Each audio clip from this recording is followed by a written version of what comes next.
extremely aggressive with like all their policies and enforcing, politically correct rules, which is, I think it's cool, but what's happening. Okay, serious. This is a serious question. Why do Destiny's fan base, like this dude who's talking to Anthony Fantano right now, why do they think they're progressive? Like, these guys basically got de-radicalized, became Destiny fans, and then slowly but surely seeped back into that exact same framework.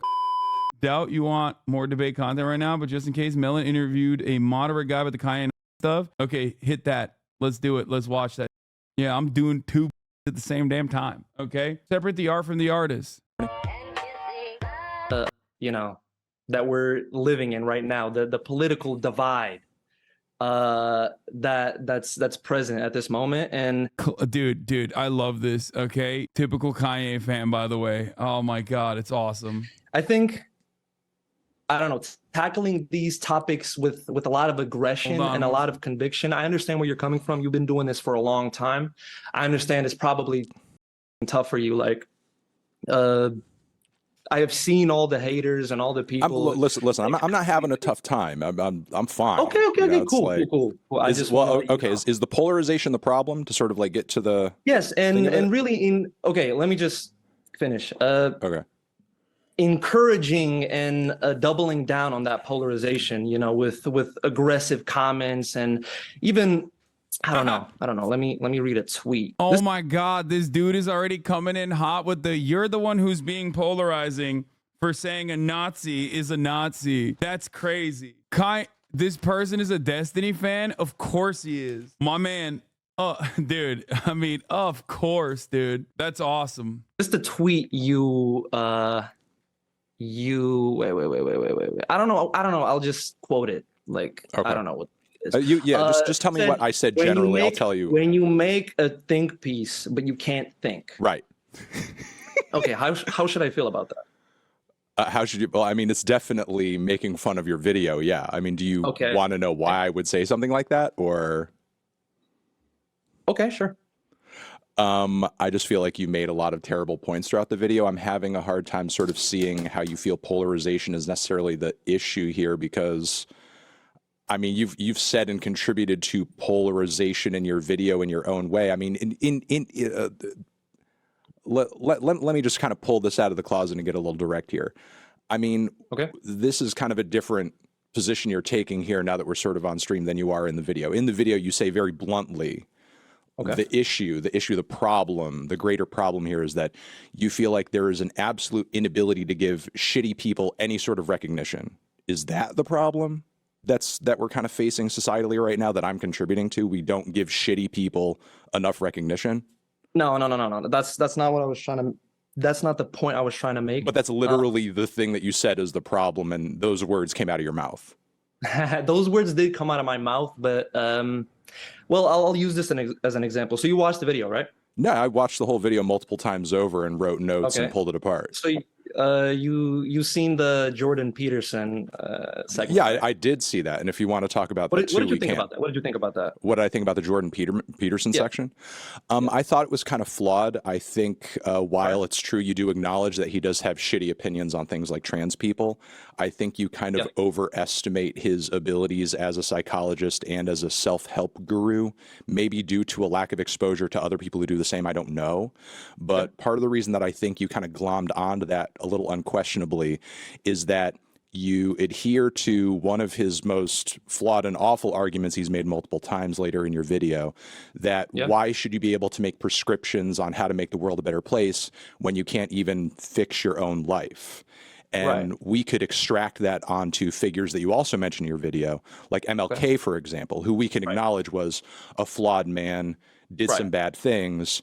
Because of that philandering, because of that bad behavior, should he have then shrunk away from trying to fight for civil rights and fight for causes of racial equality? Because, oh, well, I'm a bad person who does bad things and I have a flawed personality, so I can't try to fight for a greater good.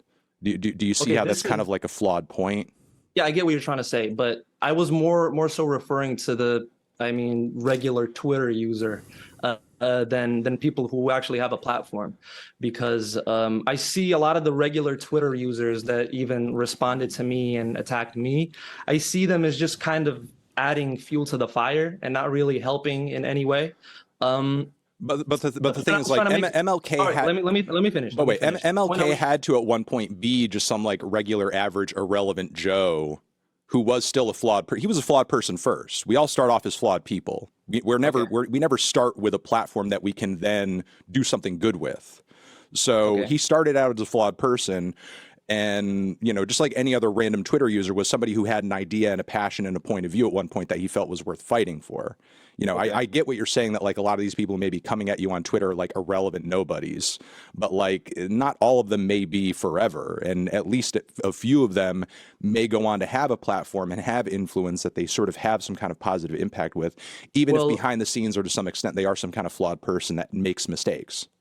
I disagree with that because of the notion that the way MLK, and I'm not very educated, I'm not very educated on this issue. I'm not even from the US, so I'm not completely familiar with all his talking points. But the way he approached the— Did this motherfucker say MLK's talking points? Like, I'm not familiar with MLK's talking points. Like, MLK's like a commentary YouTube guy. How hard did MLK own his interlocutors in the marketplace of ideas? I'm not aware of, you know what I mean? Understanding and trying to connect even with the racist people, you know, trying to reach them than just like pure attack. You, everything you're saying is wrong. Bro, this guy, dude, God, the smartest Destiny fan on civil rights issues. Like, dog, MLK didn't just not only criticize racist people, he even criticized liberals who are ostensibly or supposedly on the side of racial justice at the time. Also, what does MLK have to do with Kanye West being a Nazi? I'm so confused here. Like, why are they even talking about MLK at all? You're a piece of shit. Oh my Lord, dude. Oh my Lord, dude. Why are Destiny fans like this? Where do they get the confidence? I live with crippling self-doubt every waking moment of my life. How? How are these guys so goddamn confident in their nonsensical positions that are just purely delusional? Just so little information is trapped up here, and yet they yap. Person, I think that gets us nowhere, and I think that's been proven in the last couple of years.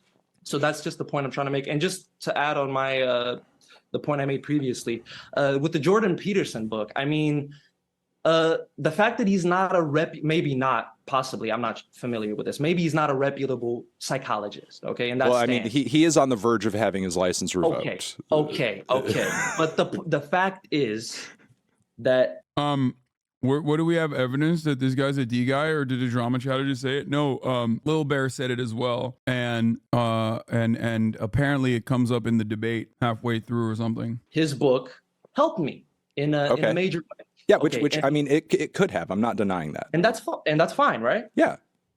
Okay, and this, you may not hold this opinion. I'm not conflating you with your fans or anything, but I saw a lot of people saying like, how can you say that? There's a million other better psychologists than Jordan Peterson. Why would you say that? You can read other books, which is like, I get what you're trying to say, but can I not like acknowledge that something helped me? Can I not be honest about, I don't know, about good experiences I have with certain things? Because honestly, you should be dishonest about that, because that shit is embarrassing, son. Saying Jordan Peterson saved my life because he told me to clean my room is straight up embarrassing. I'm sure there's people in here right now who also went through their like little right-wing, alt-right arc and probably hold on to similar perspectives. But especially at this stage, like, you should keep that to yourself and never try to use it as a valid argument. You know what I mean? Don't acknowledge it, man. That shit's embarrassing. They come from a problematic source. Is that what we're doing? You know, in this specific case, I don't see an issue with it per se, especially since you kind of acknowledge that Jordan Peterson does legitimately have like shitty opinions on certain things. Yeah. Like the greater problem is that like Jordan Peterson, I mean, you could look at the man's Twitter account. You could look at his speeches. You could look at where he gets booked and does talks on a regular basis. Like, he's not often paid or brought in to speak to groups of people to address that topic. It's more often to address wokeness. It's more often to address trans people. It's more often to address, you know, what he agrees is like, or thinks is like, you know, covert Marxist, you know, whatever the you know, that is often what he's being booked to discuss. I mean, if anything, if he's still acknowledged as a psychologist and as a self-help guy, it's in order to bolster his legitimacy as a man who can comment on these issues. Because it's like, oh, well, maybe I should consider what this man has to say about all of these topics that he's not educated in, because he's a psychologist. Your point here being that I'm legitimizing Jordan Peterson in a way, so that also kind of I think you personally did your due diligence in sort of acknowledging that he is a flawed guy, you know, and that he does not have like uniformly great opinions on everything. I'm not personally blaming you for anything. Okay. Let's just like get that out of the way here. All right. You know, I'm just saying, you know, we don't necessarily, though, you could acknowledge that. You could say, I read the guy's book, and look, a lot of people have who fiercely disagree with him and say, you know what, like, he doesn't really talk about a lot of this stuff in his book, and this is just, you know, a separate thing in his world, and that more or less seems kind of fine. And if he just sort of stuck to this and just focused on this, he would probably be overall, like, in the greater world, a sort of neutral figure. Bro, the whole Jordan Peterson stuff is so dumb, because like you can argue literally that he brings nothing new to the table in 12 rules, but beyond that, it's such a stupid way to like try to prop up Jordan Peterson. It's basically like saying, it's basically like saying, like, listen, dude, like, I'm not making a moral equivalence between Jordan Peterson and Hitler. Okay, obviously, just want to make sure that you understand that. But it's no different than being like, Hitler made me vegetarian. Okay, really? Maybe you shouldn't mention that. You know what I mean? Just lie. That people generally found uncontroversial. You know, like nobody's attacking the man. Like, the guy didn't rise to prominence because he had like really hot psychological takes. Like, he rose to prominence because he was making a big to-do about, oh, if I don't acknowledge people's pronouns on the college campus, they're going to throw me in jail, and I won't do it. I won't do it. You can't make me do it. That's why he rose to prominence. It's not because he's like, I don't understand what point you're trying to make here. Like, well, the point I'm trying to make here is, even if he is good at this one thing, you know, to an extent, we don't need to then give him his flowers, especially since, you know, at that one thing, he doesn't seem to be the greatest in the world at it. And in addition, wait. Let me finish my point. This is my point. I have two more sentences. He doesn't seem to be the greatest in the world at it. And in addition to that, it doesn't seem to, what I want to say is define the bulk of his influence and impact on the world is what I'm saying. When Jordan Peterson is talking, I guarantee you 90% of the time, it has little to do with what is in that fucking book that you read. And it's more on the things that you personally acknowledge make him a shitty human being. Like, he makes his living being a shitty human being, not being a self-help guru or a psychologist, which, again, he's on the verge of losing his license. All right, so that's like the 8th sentence. That's cool. Sorry about that. I lied. I'll readily acknowledge. I'll readily acknowledge that I lied there. I get it. I like yapping. I'm a yapper too, so I can't even blame you for that. I mean, you just said it's okay for me to say that the book helped me, but are you now saying that it's not okay for me to say that? Because no, you can say it, but the thing is, like, there's a difference between, I think, you know, just kind of personally enjoying something and even just like kind of accepting on a personal level. Like, I think this is, you know, something I can kind of separate from him, and something what I do, which is like, I criticize things, I analyze things, and then I sort of use my platform to boost and expose those things to other people. You know, like, look, I'm not making an argument here that in regards to Jordan Peterson or, you know, even Vulture. Bro, that Carnival song is not good enough for this many people to be dick riding a Nazi, okay? Like, it's a good song, but it's not that good. You know what I mean? Are you that starving? Yeet just released a phenomenal banger of an album, and you're sitting here doing tricks on Nazi dick? Like, what going on, man? Oh no, the artist did a thought crime. Notice how Ye isn't debating random dudes. Ye clears. This entire community is filled with self-hating debate lovers. Ye better. Oh no, the artist did a thought crime.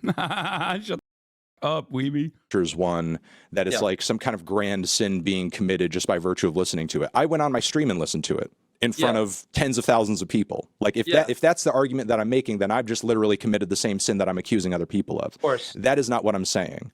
I'm not like, you know, I'm of like the same opinion of you that one individual person choosing to listen to this record or read a Jordan Peterson work is not like, you know, some kind of greater detriment, you know, to the state of the world or something like that. But I don't think we're doing ourselves any favors by ignoring the idea that actions do have consequences and that, you know, there are potential dangers and downsides to like uncritically praising and platforming things that may be attached to things as dangerous as, like, let's say Nazi ideology, you know?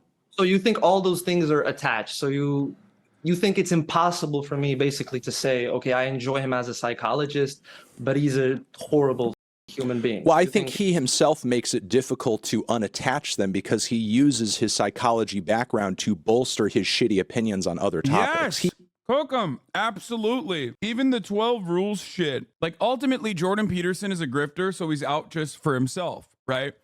But even the 12 rules and the legitimacy that he got from this bestseller, even though it's like regurgitated self-help nonsense that you can find anywhere else, the reality is, like, he uses that to bolster his credibility, and he even reinforces his like objectivist, weird, reactionary worldview within that framework as well. Jordan Peterson uses 12 rules to also reaffirm that very same narrative through a totally different avenue of self-help, an avenue that has obviously the most gullible, or rather the most desperate people, which makes it even more nefarious. The reality of the matter is the people that are looking for self-help are oftentimes in need of help. It's a self-selecting audience. It's a self-selecting audience of people who are the most malleable in many instances. So it makes it even more nefarious, in my opinion. It's the same shit with people saying Tate is good because he tells people to work out. Exactly. At a certain point, you have to recognize, so you're saying he has malicious intent behind his work? I mean, the intent is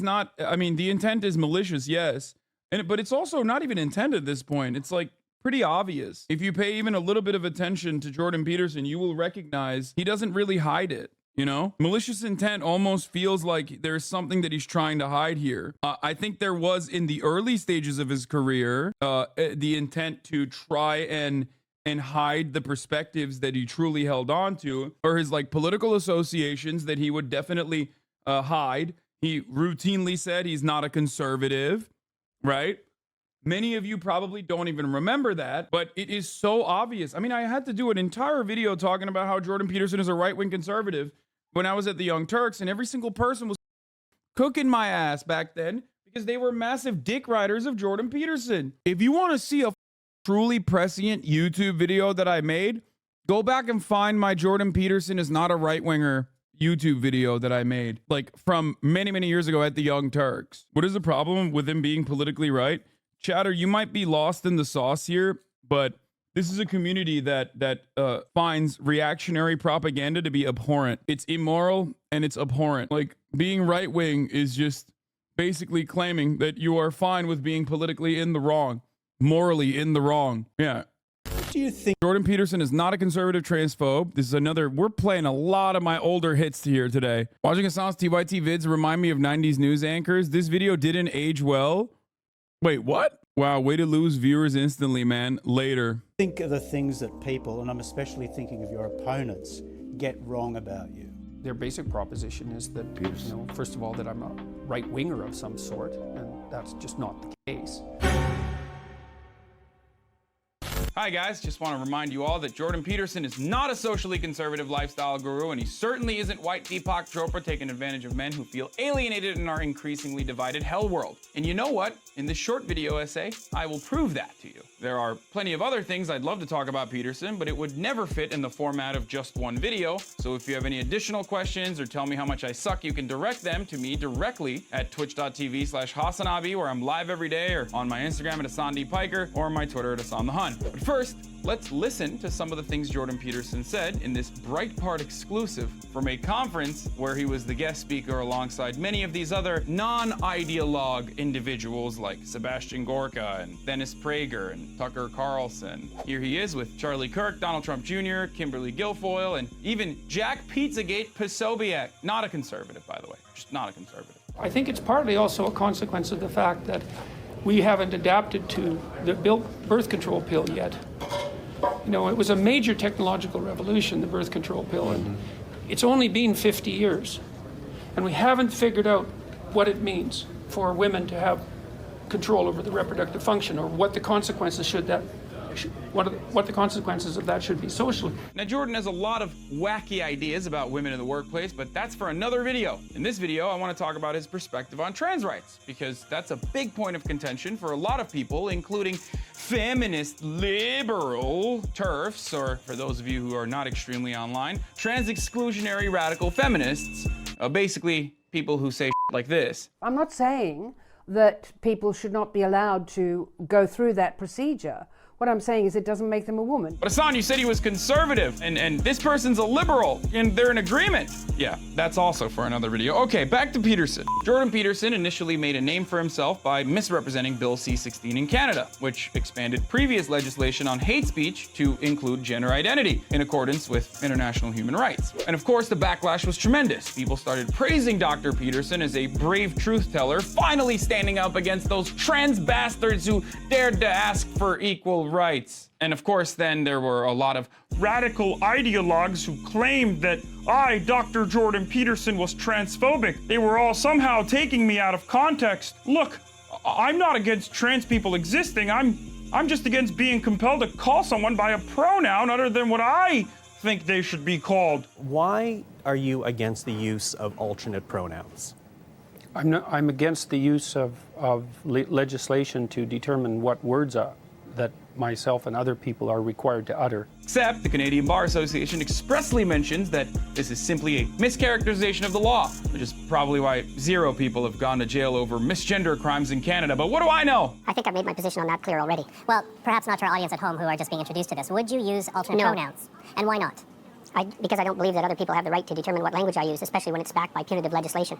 And when the words that are being required are the constructions, they're artificial constructions of people I regard as radical ideologues whose viewpoint I do not share. I mean, Peterson's being totally reasonable here, right? Like if a person told me their name was John, I might refuse to call them that because I think their name is actually Bart. Sorry, Bart, you can't compel me to call you anything else. This assignment is totally not arbitrary. Just like gender is totally not a social construct. All men have to express themselves in this traditionally masculine, Western sense, and I've never cared to research how other cultures view gender. Sorry, not going to do it. Someone with less bone density than myself, for example, who can't grow body hair, facial hair, who is 5'4", maybe has a higher pitch, is now going to be considered a woman since gender is absolutely binary. Take that, Jen Shapiro.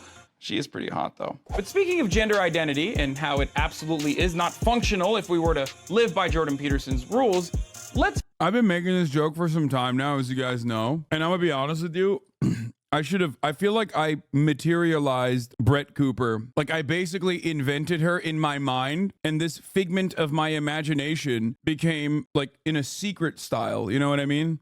Like The Secret, I manifested Fem Shabiro, also known as Brett Cooper, and I don't know how to feel about that. Let's play a little experiment. What pronouns would you use for this person? What pronouns would you use for this person? Well, how about this person? Or even this beautiful MAGA broad? Or this person whose YouTube channel you should absolutely watch because she's amazing even though she doesn't reply to my DMs on Twitter. Like, imagine meeting up with Valentina Sampaio at a restaurant. How would you point her out? Dr. Peterson claims he called them by the pronoun assigned to them at birth, which is literally insane. For those of you who didn't get the point that I was making, every single person I just showed you are very famous trans people. But yeah, this is totally about free speech and not because Jordan Peterson is a transphobe or whatever. Do you think a trans woman is a woman? No. Oh, so that's why he was refusing to do that. I mean, this is a principled academic philosopher king. We're probably taking him out of context. I'm sure he has reasons. Give us your reasons, Dr. Peterson. Why not? Because I think that women are capable, generally speaking, of having babies, and they have female genitalia, and they have an XX chromosome, and I think the biological markers are relevant. Okay. First off, Buck Angel has XX chromosomes and female genitalia, so I'd be hard-pressed for Dr. To be fair, at the time, he did. Peterson to point out to him in a crowd and try to get others to identify him as a woman, since all of those standards apply to old Buck. Also, are we no longer considering girls who haven't had their first periods women? What about women who have gone? This is also pre Buck Angel becoming like weirdly reactionary. Gone through menopause. Sorry, Ruth Bader Ginsburg, you're no longer a woman. I will be referring to you as a male now. Do you see my point? Socially speaking, the reality is that we make assumptions about gender from visual cues. And Ruth Bader Ginsburg? God damn, dude. Ruth Conda forever. R.I.P. Not off of chromosomes. Yet the leading champion of the... This is also pre-TYT becoming weirdly reactionary? Yeah, this is... When I was at TYT, TYT did not have a reactionary bone in its body. As a matter of fact, it was notorious for having so many people that leave TYT that become reactionary, like the Dave Rubins and the Jimmy Dores of the world. Actually, back then, Jimmy Dore wasn't still as bad. Nowhere near as bad, even post leaving TYT. This is like, it's so strange. I mean, look, Emma is a TYT alumnus. I am as well. There are some there, like, you know, John Idarola, great guy. I know his opinion probably hasn't shifted. I haven't really seen much of his new stuff, but I suspect that he probably is still he probably still has his own perspective and will regularly duke it out with Jank and Anna as well. I will I'll say the thing I'll say the same thing as like for my friend Rick Strom as well. So there are still people at TYT that don't have like weird opinions on a lot of these issues, right? Oh, Franny Fio, another illustrious alumni. Exactly. There's good and there's bad. I had no idea Emma V was a TYT alum. Did you guys work together? Yes, we did. Scientific argument constantly conflates biological gender with the contextual assignment of gender we apply socially every day. But even on the biological front, Peterson's principled analysis falls short, since there are plenty of people who would be considered intersex, specifically 1.7% of the world's population. In context, by the way, if you want to say that, well, that's a tiny minority of people who gives a well, you're a douchebag. Also, that number is higher than the number of Jewish people on this planet. Okay, have you made it up to this point? Now, here are some personal opinions that I have that will most likely piss off some people who considered me an ally up to this point. So if you're deep into gender theory, this might upset you, and if you're a trans person, you might think I'm excusing transphobia, so there it is, I'm issuing a trigger warning. Are we alone yet? Okay, I get why this concept is terrifyingly alien to so many people, okay? This is partially due to centuries of oppression, lack of medical advances, the Nazis setting back trans research by centuries with their book burnings, and in this day and age, a lack of representation in media. I get it. It's already difficult enough to defend your worldview on things that you barely understand, like complex political theories, but changing your mind on something as concrete as gender that you've been conditioned into thinking about in a binary way requires tremendous amounts of introspection. So here is my olive branch to those who haven't had to think about this until now. Trans women are women, and trans men are men. So while I understand that your only introduction to trans folk has probably been hysterical college freshmen on YouTube compilations screaming at your intellectual daddy, there's more to it than that. There are plenty of brilliant trans men and women who are more informed on this subject than myself, and I highly suggest you take a look at their work, especially ones that immediately come to mind right now are ContraPoints, and I already mentioned her in the video, and my esteemed moderator, IzzyBear713 on Twitch, who you can literally ask questions directly about trans issues and activism, live on her Twitch. I'm Hasan Piker. If this video opened your mind a little bit, please share it with your friends, and don't forget to like it. Anyway, not everything ages good, you know, but listen. I wish I came across this video back in my transphobe days. I was super supportive of Jordan during this time. I've been cooking up these arguments for years. One of my most prescient YouTube videos. Let's continue. He himself uses that as a platform to make his opinions seem more valid than they are. Jordan Peterson himself is making the detachment difficult. It's not me doing that, it's him.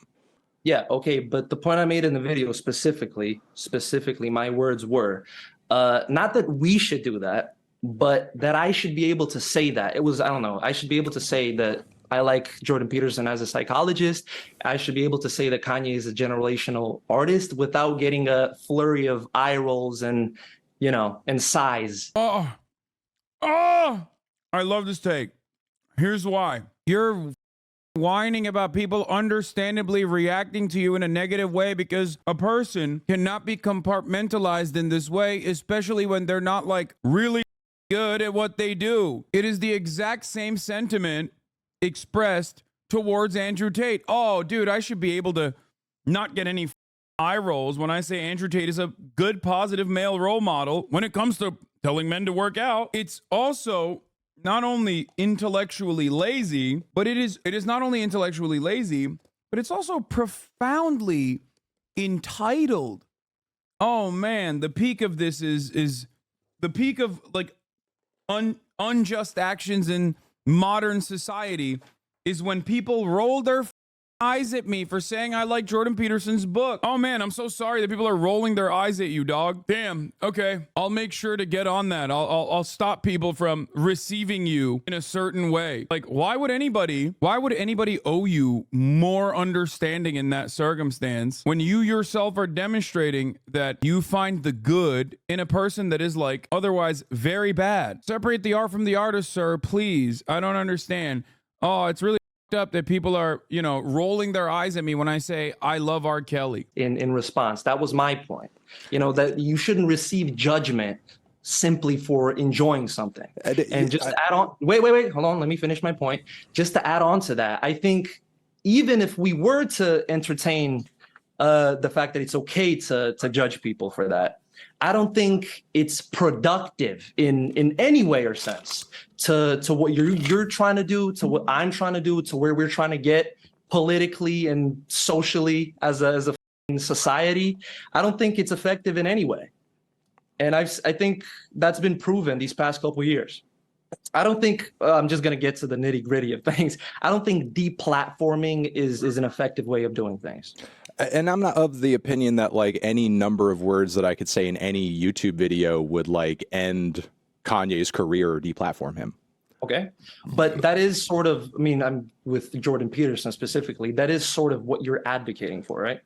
Like there's no need to legitimize his psychological background. He's a shitty person. Wait, saying Jordan Peterson's psychological background is like kind of ass cheeks, or saying that Jordan Peterson wrote a shitty ass book that isn't all that significant in the grand scheme of things, and it's just basic rehashed self-help nonsense, is not an advocacy for deplatforming Jordan Peterson. You are the one who is making that assessment. You're saying like, oh, you're just advocating to deplatform. It's like, what do you want? Does platforming in your mind, or just allowing someone to have a platform in your mind, simply imply that you think that their takes should go unquestioned, that you can't criticize them? This, no matter how liberal this person sees himself to be, is inherently reactionary thinking. In the mind of the reactionary, they have a sense of entitlement, okay? He might be a liberal, he might even be progressive, but right now, in this very moment, he is operating with a reactionary framework. The notion that, oh, if you criticize me, that means you want me deplatformed, you want me to die.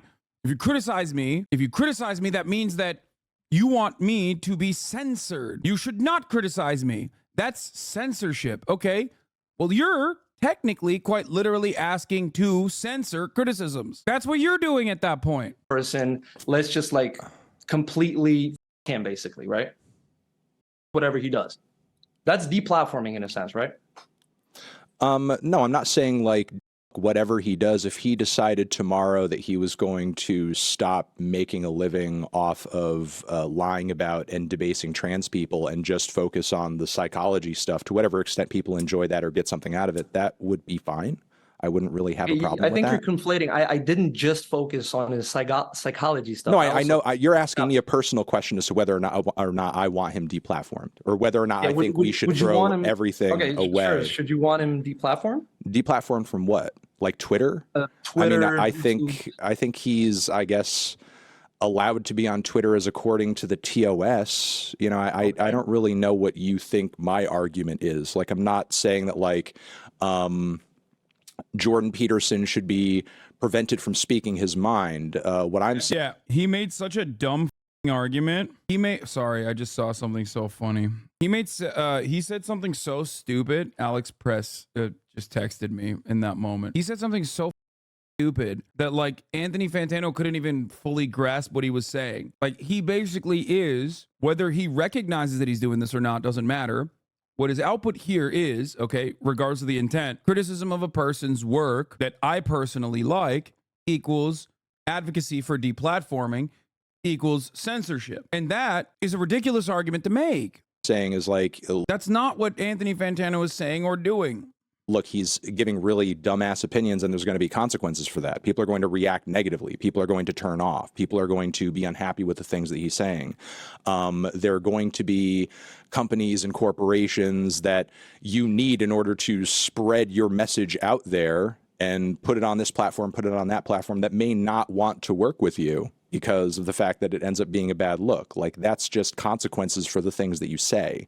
Like, when we're talking about widespread deplatforming on every level that you possibly could, I couldn't really imagine anything other than like the government stepping in to sort of actually make that happen. And I'm not advocating for that.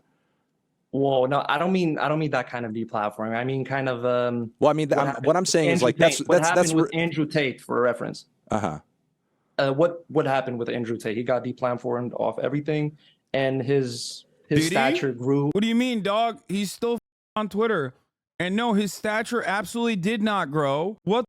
Wait, okay, bro. Two things. One, deplatforming does work. Okay, if it didn't, then people wouldn't be complaining about it all the time. Shut the fuck up. Of course it works. Okay, it does. Look at Milo Yiannopoulos. Look at Andrew Tate in the areas that he did actually get deplatformed, I guess, like Romanian police. In a way, being deplatformed. In a way, the Romanian police is doing a deplatforming of Andrew Tate. Alex Jones is another person who's like prominent. Tucker Carlson, he didn't technically get deplatformed, he just got fired. But like, yes, you are losing a massive avenue of relevance. Okay, so it does work in that regard. And I think there should be a pretty high standard for who gets deplatformed. Okay, there should be a pretty high standard for that. But having said all of that, the notion that like deplatforming doesn't work is silly. Depending on who you're talking about, many of the people that you're complaining about being deplatformed don't even actually get fully deplatformed. He became sort of a martyr for the Red Wing, you know, Piers Morgan, whatever, like Ben Shapiro, everybody talking about him. His popularity rose more than ever because... Dude, yeah, because he didn't get deplatformed fully. What are you talking about? That's exactly what you're... If you get deplatformed, that means like Ben Shapiro's not having you on his show, or Piers Morgan is not having you on his show. You become like genuinely a toxic person, a toxic brand that people do not want to associate with. You can't say this person got deplatformed and then simultaneously talk about the platforming that occurred right after. That was his main talking point for a long while. He was like, hey, I'm banned from everywhere. They don't want to hear what I'm saying. Where was he saying this? On a fucking platform? What is happening here? Like the higher ups banned me from saying this because they don't want you to hear this. You know, he gave them validity in a sense to the ignorant people on the other side. And I think the thing here is that we're on the same side here. Okay. Even though I hate, you know, using sides as you know, in my terminology, but I think we want the same thing, but I think we just have different ways of dealing with ignorant people, and I don't know, tackling that issue.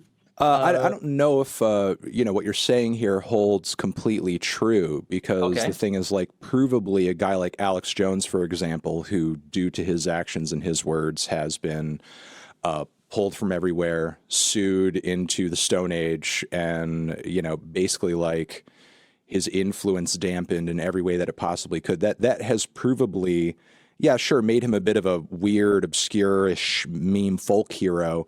among some conspiratorial psychos on the internet, but arguably he has way less influence now than he ever did. So, I mean, wouldn't that be an example of like platforming working and ultimately serving a greater good, since now he's no longer able to as effectively turn his audience on people whose children have been killed and force them to move from house to house to house to house because they're being threatened because they think that they're playing into some kind of weird government plot to have their guns taken away or something. I get what you're saying. I get what you're saying, but I completely disagree with you in the sense that I think I used this analogy. I did use this analogy in the video. How your police force tackles things. It's sort of like trying to put a Band-Aid on a decapitated head, you know, just ignoring all the core problems and just trying to patch up these singular individuals. No, that's not the proper analogy, dude. The proper analogy is like a hammer to a nail. When you're a hammer, everything looks like a nail. That's like what the analogy that he's using in this situation is wrong, because like police force use brute force to tackle every problem. The Band-Aid is not the proper analogy. A Band-Aid to a decapitated head or a gaping wound analogy would basically, no, I know he said American cops are bad. He's, I think, Canadian. The analogy that he's using would be used if like American cops actually didn't do the right thing. American cops, you know, moved in the right direction, but did not apply enough force. Okay. That's the Band-Aid analogy. The Band-Aid means that you are trying to fix the problem, and yet you are inept and you are not fixing the problem entirely. The analogy is more commonly known as a Band-Aid on a bullet wound and means what it sounds like. No, exactly. But regardless, it doesn't matter. When in reality, there's still demand for this type of content. Okay, it may not be Alex Jones, but another. The reason why you deplatform people is not because you want to go la la la, I can't hear you, there's no demand for this. The reason why deplatforming works, as a matter of fact, and the reason why it happens is so that the person that has been deplatformed cannot reach an even broader, even larger audience. That's it. And on that front, you absolutely do cut that. Alex Jones is going to rise up because that demand is still there. You can't just erase that demand, no matter how many individuals you suppress or erase off the planet of this earth. People are still going to need that. They're still going to seek out. Yes, that's precisely the reason why, because there's always going to be demand for it. You're trying to limit the avenues of entry. Here, he's Canadian. A question I would ask him is, do you like gun control in your country in comparison to the United States of America? Now, 99% of Canadians, unless they're Albertan and like America dick riders, will say, I do agree with that. To which the second question I would ask him, okay, would be, well, if you like Canadian gun laws, but you also simultaneously must recognize that, you know, there's still gun violence in Canada. To which he would say, yes, there is. Okay, great. What do you think the gun laws do, though? The gun laws are not supposed to completely eradicate gun violence. The gun laws are there so that you greatly limit the propensity and the frequency of gun violence. That's the reason why you have gun laws. It's the same principle behind deplatforming. Deplatforming is not supposed to eradicate the need or interest that people have in reactionary content, in like Nazi commentary or whatnot. It's there so that it is not as easily accessible and it doesn't continue growing. That's a good way to describe this. That's a good way to analogize it to a Canadian, because a Canadian almost always is going to agree that like Canada's gun laws are better. Out that type of content. And there'll be other figures in no time providing the same type of content, spewing the same kind of ignorant rhetoric, and nothing is going to change. I mean, because provably nobody has risen in Alex Jones's place that is quite as unhinged at this point. In fact, I mean, I don't disagree that there's no shortage of conspiratorial content out there, but a lot of those people that make that same stuff, whether you want to say like, you know, and I don't think they're on exactly the same level. This is not my point. You know, you could say Russell Brand. Stop sending me a Vimeo link about the LAPD blowing up a housing block. I'm banning you for an hour. Say Joe Rogan, you could say Andrew Tate. Like, even they understand to an extent there is a third rail due to Alex Jones that you should not be touching. you know, What do you because mean by Alex, third rail? I don't understand. Sorry. like obviously Alex Jones like went too far with what he was doing with his rhetoric, with the defamation, with the lying, with the accusations, with the completely unfounded and unprovable lying. And what I'm saying here is like, clearly he has stood as an example and hasn't been completely replaced in the sort of damage in the sort of damage level. Well, okay. Well, what about Nick Fuentes? Nick Fuentes is far, like multiple leagues more obscure than Alex Jones is right now, and will, you know, from what. That's crazy. I wonder why the Destiny fan immediately brought up a random irrelevant Nazi. A random irrelevant Nazi that is aligned with Kanye West, or was aligned with Kanye West, that literally gained prominence and even met with Donald Trump for a little bit.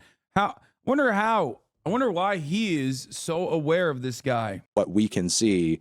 It's quite literally platforming. That's the point I'm trying to make. That is like, there's a reason why I don't debate that clown ass, okay? There is no reason to debate him. There's certainly no reason to bring him to your house and feed him chicken and waffles and do IRL streams side by side as you laugh, because all you do in that situation is you benefit their platform. You might destroy their opinions in the marketplace of ideas, but there's a reason why every dumbass in your goddamn subreddit thinks like I'm a worse influence on American politics than Nick Fuentes Destiny, because you aligned with him and you were friendly and jovial with him until he tried to deplatform you, in which case you, of course, in the most like self-protecting interest, in the selfish egoist attitude, you demonstrated only then a little bit of resilience, a little bit of resistance towards someone like Nick Fuentes, but the attitude's still there. That's what happens. That's what happens when you Sam Hyde on your show and talk to him about killing me. Your fans inevitably become fans of Sam Hyde because you're aligning with him. Same with Nick Fuentes. The more you sleep in bed with these Nazis, the more your community starts stinking like Nazis. Don't platform these pieces of shit. That's the point. Not that anyone in his community actually cares about platforming any of these people, but due to how noxious. Yeah, Nick Fuentes is nowhere near as big as Alex Jones used to be at his YouTube peak. Okay, used to be at his YouTube peak, but when he was dude, stop, hyper HD disabled, stop, don't ask dumb questions. Like when Alex Jones was still platformed and allowed everywhere. Well, okay, right, but when was he deplatformed exactly? That's not really relevant to the conversation. Look, here's the thing. I think it is. No, wait, hold on. I think it is because recently we've seen a huge uprise in like red pill content, Sneeko, I don't know, Andrew Tate, Nick Fuentes. That might be it's not a yeah, dog. What the are you talking about? They literally use their prominent platforms to do red pill kind of content. Yes. And then there was a specific platform that was created for said kind of content. You're a fan of Destiny. You probably watch him on Kick. That's the platform for the red pill content. That's where they all go when they get deplatformed. There's no consistency in this dude's attitude, I feel like. Not a coincidence, right? Sorry, what's his face? Sneeko went to Rumble, not Kick, but you know, same shit basically. There was a need for that. Maybe that need was previously fulfilled by Alex Jones and it needed to just be fulfilled by someone else. And then you have this huge movement of ignorance. And you have to tackle that issue. Look, I'm not saying that there's like not parallels, you know, between Alex Jones and those worlds. But when Alex Jones was at his peak, he was saying incredibly heinous things, spouting, I agree. Spouting absolutely insane, you know, conspiracies that, again, landed him in court. And he had a massive YouTube channel, a massive podcast, like a massive following. And just allowing that to kind of quietly fester rather than actually challenging it would have long-term had more negative effects than good. Are you sure to clarify that you aren't talking about Melon platform people and you're talking about Destiny? Yeah, obviously. Melon is the man. I love Melon. And on top of that, you know, to kind of rewind on an argument that you were making earlier, and I'm not going to bring up a hypothetical here because I would have to absolutely get, you know, vile and disgusting to do so. But just because there's a demand for a certain type of content, and I think we can, without sort of like. Anyway, this is why he should have brought up the gun point. Okay, this is why he should have brought up the motherfucking gunpoint, dog. That's it. You should have been like, it's not going to solve all gun violence, but the point is not to solve all gun violence. That's virtually impossible. The point is to make it less accessible. That's why there are major disparities in the way that Americans experience gun violence, the frequency of gun violence, versus versus the Canadian population and their tendency to be victims of gun violence. Spelling it out, imagine how bad this hypothetical could get. Just because there's a demand for a certain kind of content doesn't mean that economically and commercially we should satisfy it. Like, I'm sure I don't need to spell it out to say what kinds of disgusting, abusive, sick, and twisted and depraved types of content there are probably some psychos out there who would demand if they had the freedom and ability to demand and consume it. But just because that demand is there doesn't mean that we should try to satisfy it as a society. You see, we should try to satisfy it. I mean, that's a very idealistic way of viewing things. No, it's not idealistic. How you portrayed it is kind of in a very... I don't think we should do it as a society either, but we've seen it time and time again. Certain individuals... No, okay, well, let me be a little bit bolder about it. I think we should actively discourage the creation of certain types of content. We do that, though, and it doesn't work. Okay, no, it does work, because there are certain types of content that are illegal that would proliferate much more greatly. And why is Hassan always assaulting a salad when I turn back to the stream?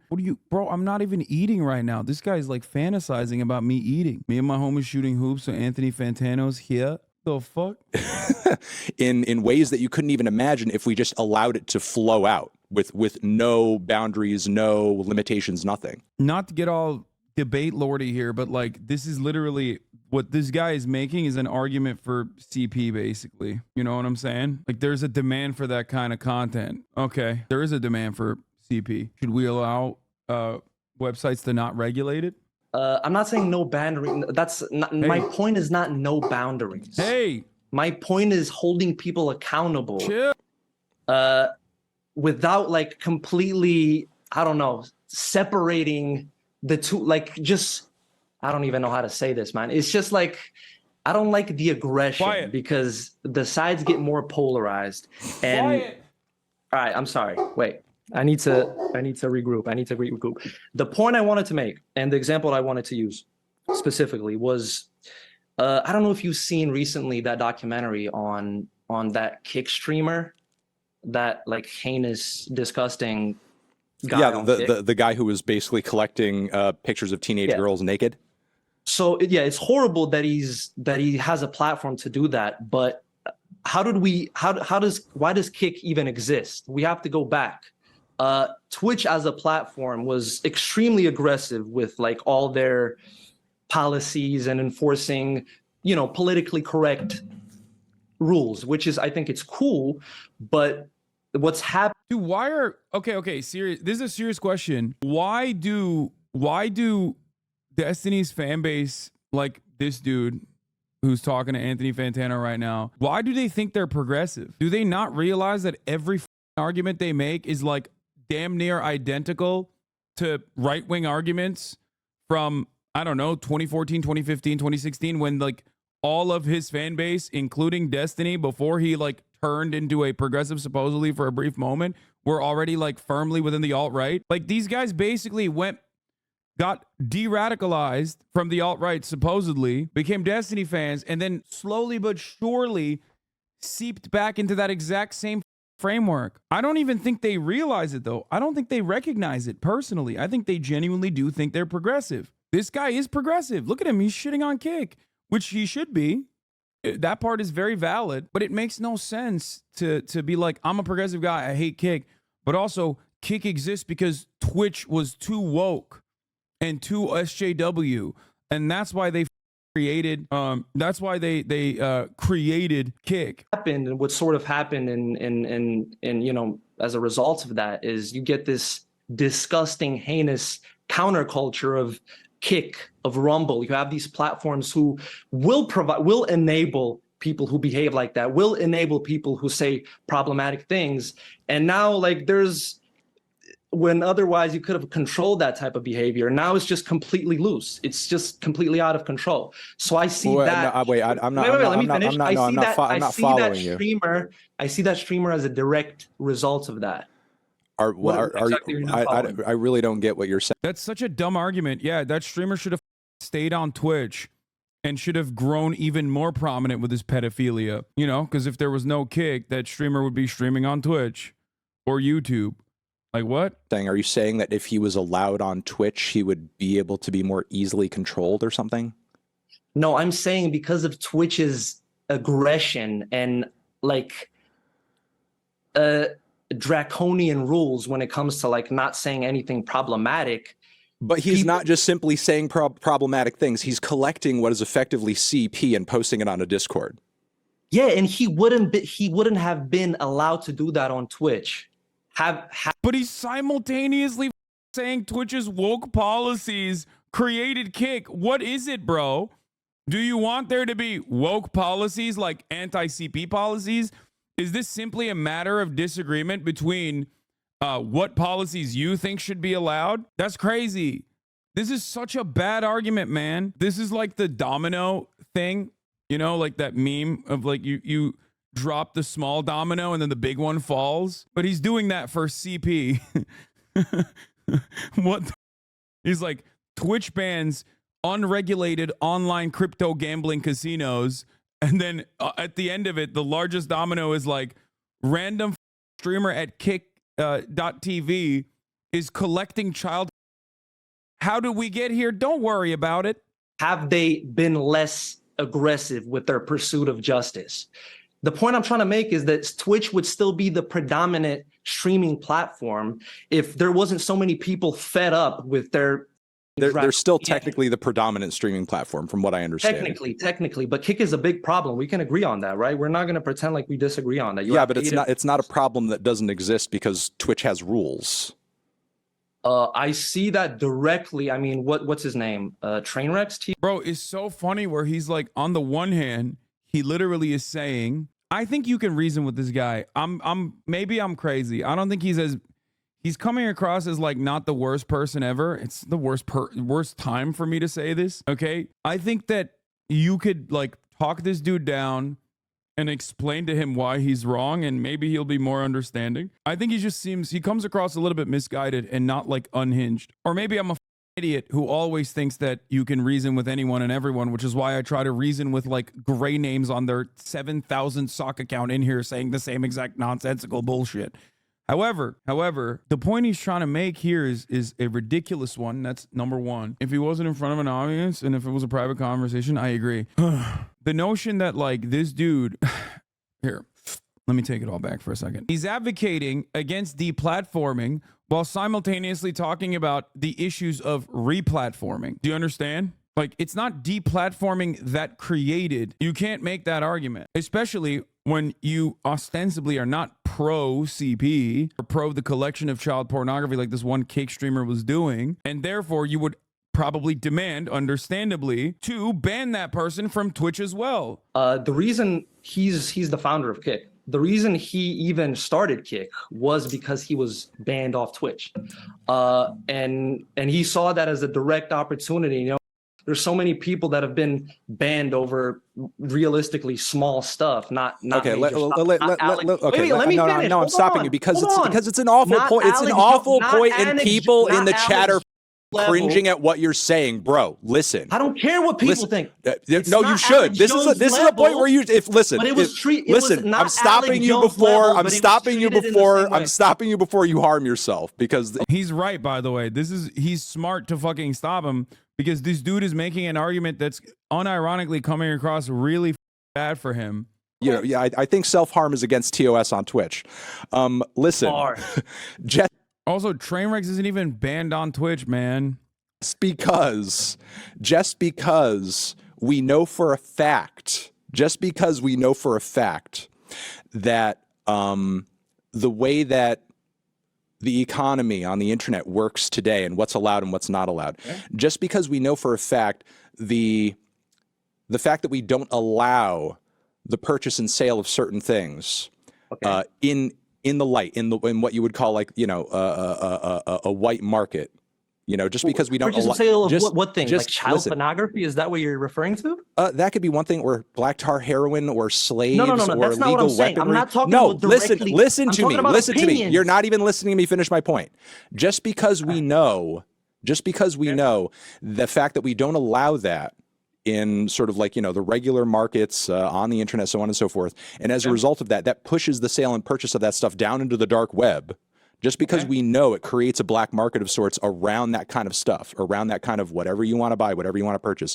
Just because we know that exists doesn't mean that we should just start taking a softer approach with it in general society. Because, well, it's going to exist anyway down there in obscurity on the dark web. So we might as well just be like open to it generally because it's going to exist anyway. You're completely ignoring you're completely ignoring the fact that there is potentially a sliding scale of exposure that goes on between just rejecting it and making it illegal to an extent and just allowing it to flow unquestionably. Like I'm talking about the marketplace of ideas, though. I'm not talking about like black tar heroin, or it's a completely different. No. It's not just the marketplace of ideas, because you're talking about a guy who makes a name for himself on Twitch, effectively creating a CP subscription service on his Discord. Who? The guy on Kick? Yes, the guy on Kick who we talked about.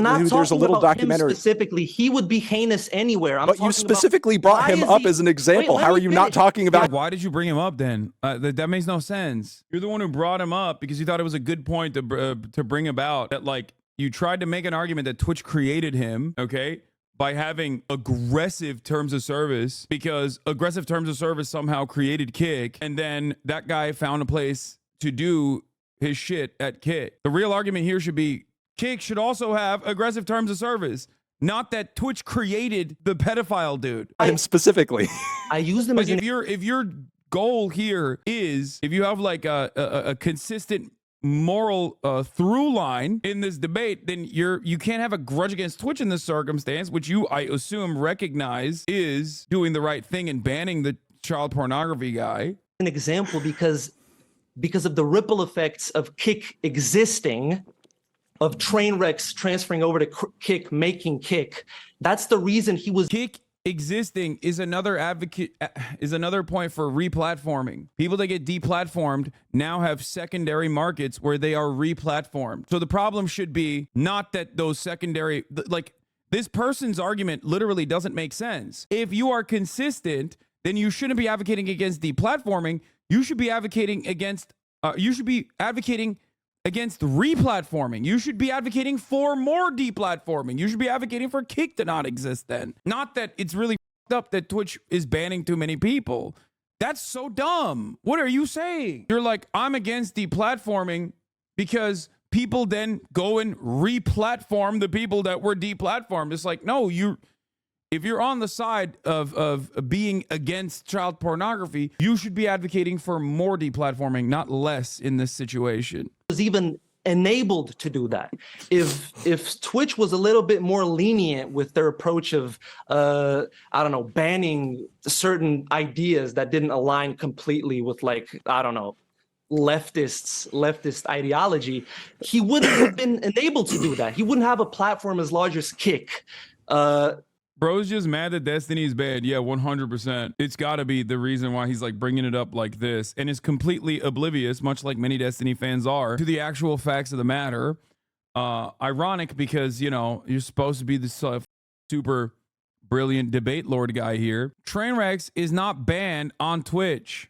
Like he does right now, which is, by the way, not in the dark web. Kick is a large platform. No, I know it's not in the dark web. I'm not saying it is. And because of the ripple effects of that aggression, of that pursuit for justice, which you are participating in too, we now have this platform which enables people like him and other problematic people to do whatever they want without. I haven't watched this guy's video. This is more entertaining than watching his video, in my opinion. Without any rules. So now we have like a complete lawless land of ignorance and problematic behavior. Okay, so here's the thing. It seems like he's advocating for more deplatforming. Once again, he doesn't want Kick to exist, which is like quite censorious, my friend. Okay, here's the thing, though. Here's the thing, though. What you're not explaining and why what you're advocating for makes no sense is because ultimately what you're arguing here is because there are some rules which you've arbitrarily decided go too far. We need to have less rules and be more lenient, or else we might have a streaming platform at some point that's more obscure that gets made out of bitterness against Twitch. Thank you, Melon Boy. And there's people doing stuff on there that's even worse. It's not just, it's symptomatic. So what I'm asking you is how lenient do we need to be? How much do we need to just kind of like let go out of fear that somebody with a worse opinion or a worse type of content or a more abusive or a more destructive whatever is going to rise as a result of it? Like, do you not potentially see a future where just not having any boundaries around any of it actually ends up coming through with like the worst outcome here?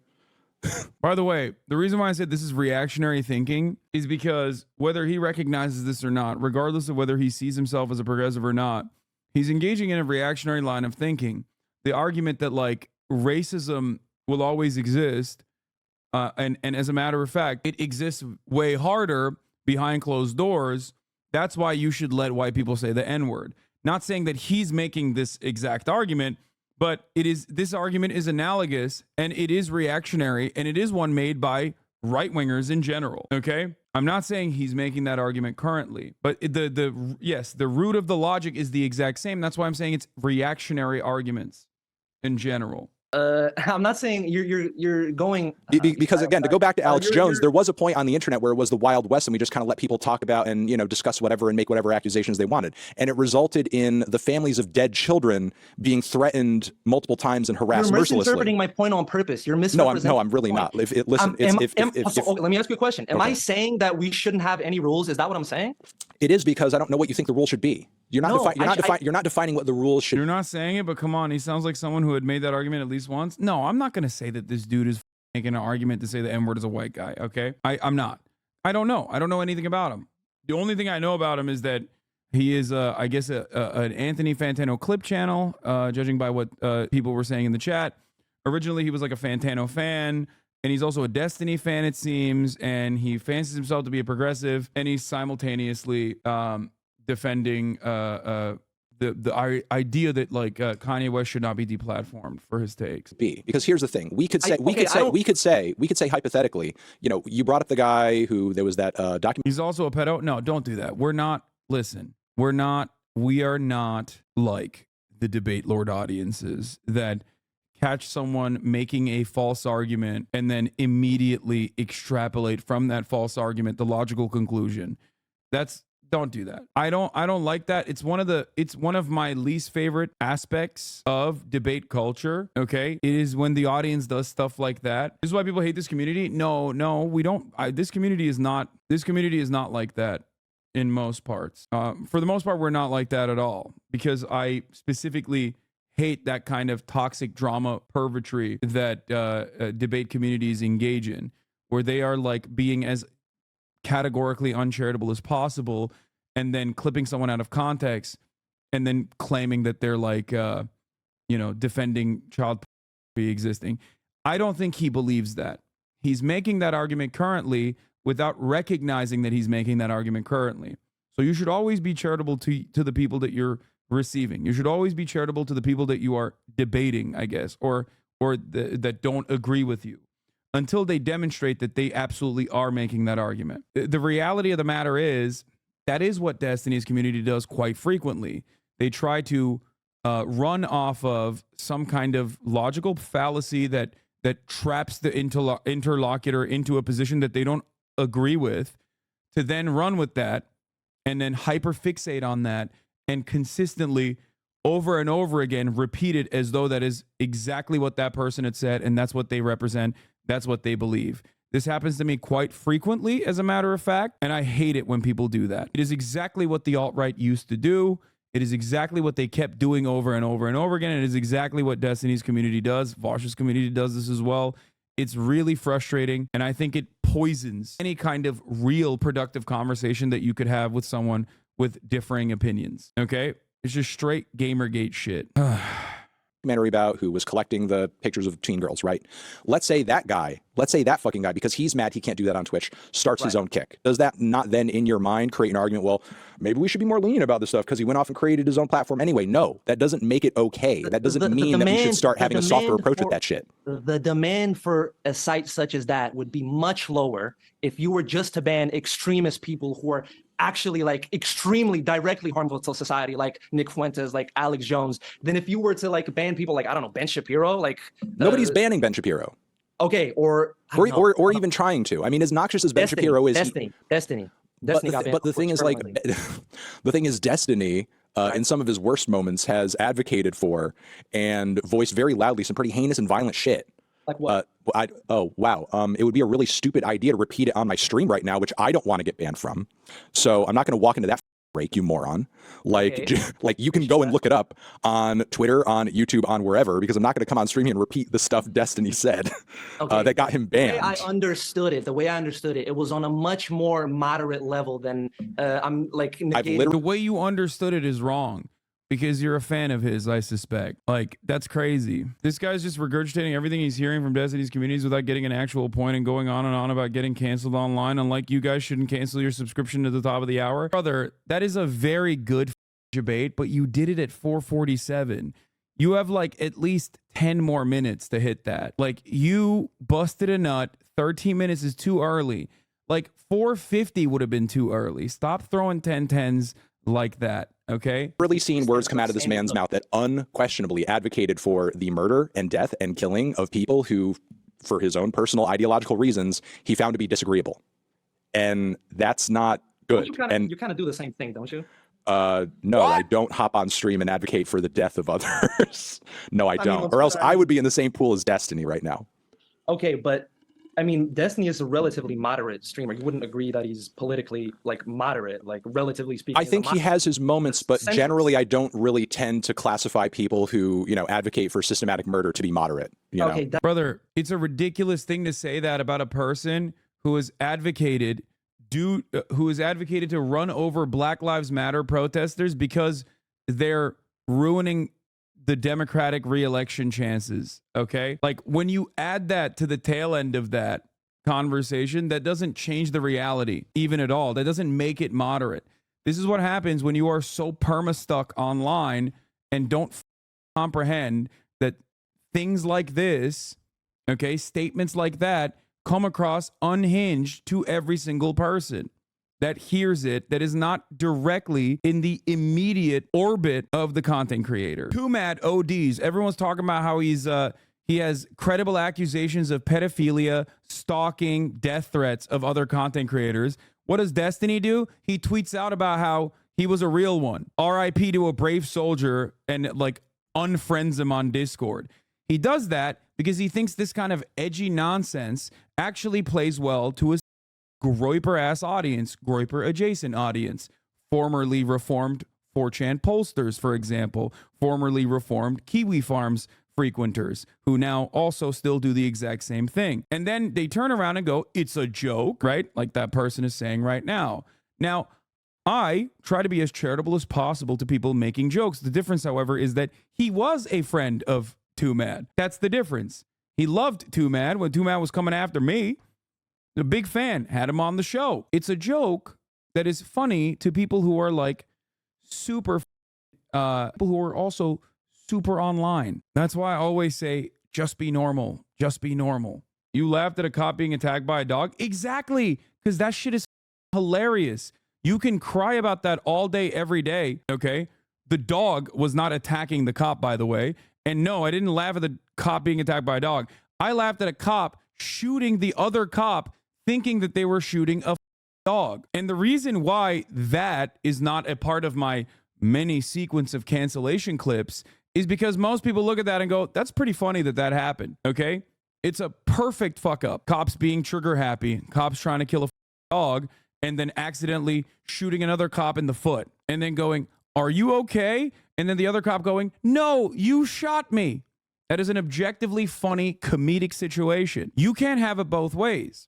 You can't, on the one hand, try to say, no, it's cool that like you were friends with Too Mad, and it's cool that, while everyone is talking about how much of a abuser he was, okay, that you're like talking about how you were friends with him and reinforcing that that's a joke, while simultaneously turning around and being like, I can't believe that in the number one OECD nation for police brutality, a police officer shooting another police officer in the foot in a wound that grazed the other cop, by the way. It's not like the other cop died, okay? When he was interested in trying to kill a dog, that is, you can't laugh at that. That's really up. It's like trying to cancel Reno 911 while simultaneously advocating for infinitely more heinous shit. Do you get it? Yeah. Dudes will call you Osama bin Laden and then pearl clutch when you make fun of law enforcement. Is exactly right. People do this all the time. Let's get back to this. That's not really. Okay. That's not. You're missing. That's not. That's not true. Okay. It's the same with the Ukraine shit. Someone said they stopped watching you because of your takes on your foreign policy, but when I asked what takes, they couldn't even say. Yeah. It's okay. It's cool though. Yeah, the point being that if you ban people like that, moderates like that, there's going to be an but again, he's not moderate, and he went on stream and advocated for the killing of other people. That's not a moderate position. I'm not sure about that. Listen. I've heard him talk. Don't hold on though. No. I'm making a point. Look how he's gotten more passionate defending Destiny than anything else so far. Typical Destiny dick rider. Literally lives and breathes for one thing only: defending daddy. Okay. God damn, brother. Don't get so cranky. Like, point here, you're conflating moderate points of view with extremism. And I'm telling you that, listen, so yes, it doesn't. That's insane. No, it's not, because here's my fucking point. Here's my point, and you're not listening to it, and you're not putting two and two together. The reason he's an extremist, it's not because I think his political points are so far outside of the Overton window that they can't be considered. You know, let's say a moderate position on, give me the most moderate Destiny position that you can think of. Moderate Destiny position. I mean, he has a lot of like. What's a super moderate thing that you think he believes in?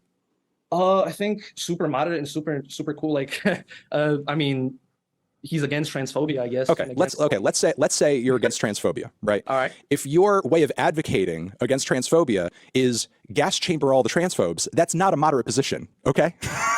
Which would be an example of his opinions on the Black Lives Matter protesters who he was talking about on stream in that moment. He did not take a moderate position about not liking their presence there in the streets at that time. Okay. It was a very extremist position that advocated for their open murder. Also, I mean, his like anti-transphobia extends only as far as like what he thinks is reasonable enough to claim that he is progressive. Anyone and everyone that has spent a significant amount of time talking about trans women in sports, okay?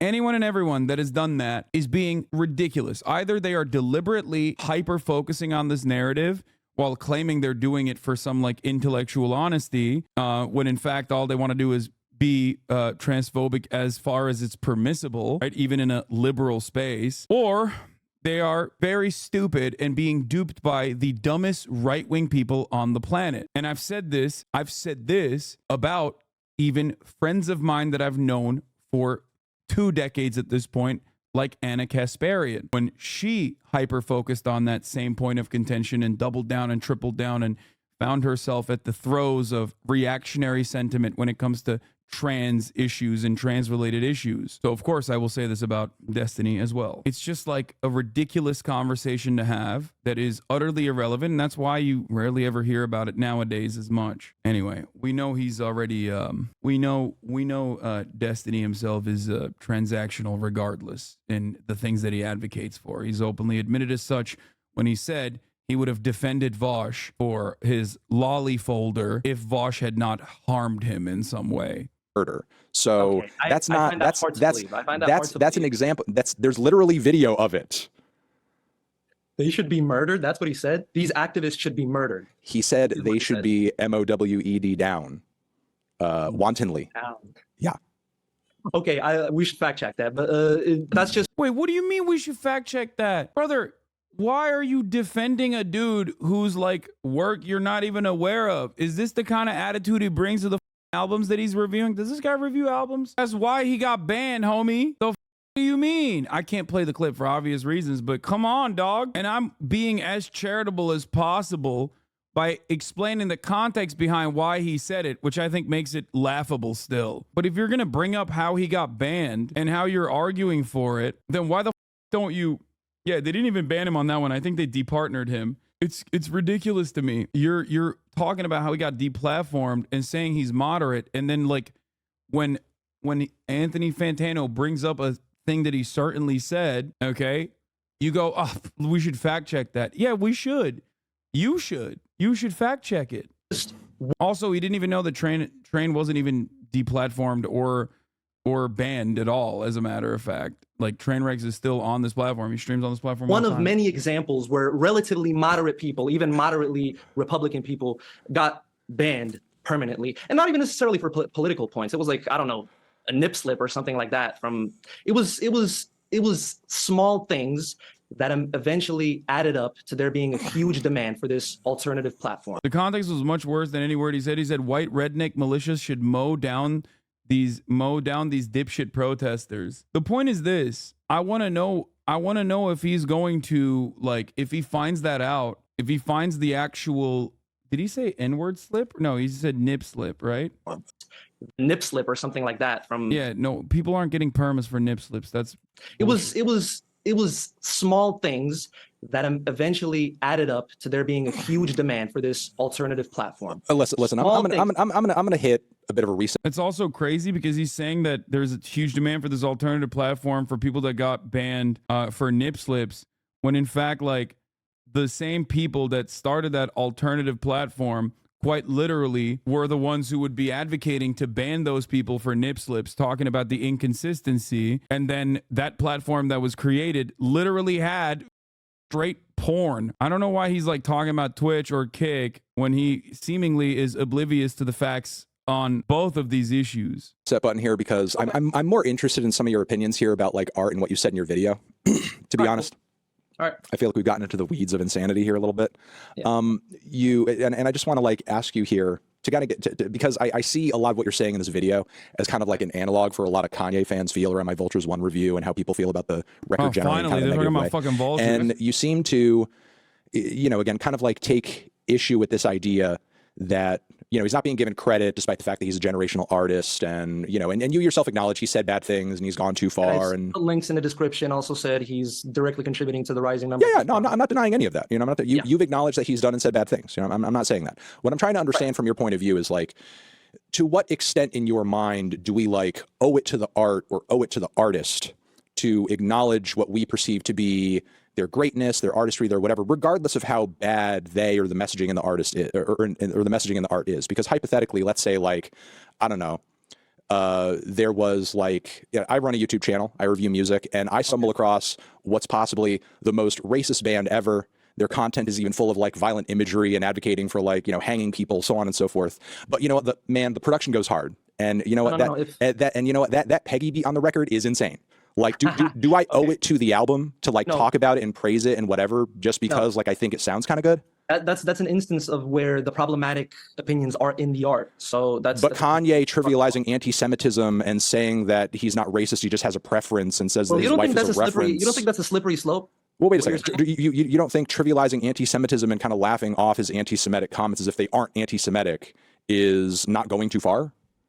After he said, I'm a Nazi and I love Hitler, and, like, and talking so on about and so forth. murdering people and hanging people, I think it's okay, that's, which I think is fair to an extent. I just want to understand, like, where the border is, like, how much racial hatred and anti-Semitism on a song or a record is too much for you. Like, if it's just one bar, is it okay?